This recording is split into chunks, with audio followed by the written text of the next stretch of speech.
Isa hong si CIDG Director Brigadier General Macapas formal na hong sinampahan ng kasong administratibo ng NAPOLCOM dahil sa issue ng missing sa Bungero.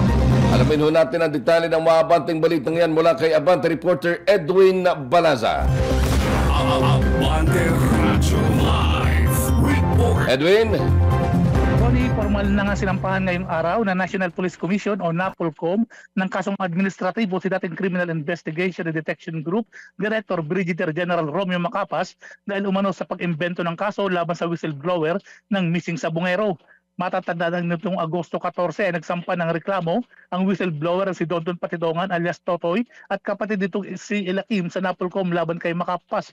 Isinangkot kasi umano ni Macapas sa magkapatid na sila ang mastermind sa likod ng pagkawala ng 34 na si Bungero mula 2021 hanggang 2022. Ngayong araw nga ay nagsampa na ng kasong grave misconduct at conduct of unbecoming of police officer ang Inspection, Monitoring and Investigation Service o IMIS laban kay Macapas. Sa ngayon ay kasalukuyang Police Regional Office 12 Director si Macapas matapos itong i-reshuffle ng PNP nitong Hulyo 28 ngayong taon. Ako si Edwin Balasa, Abante. Flash report.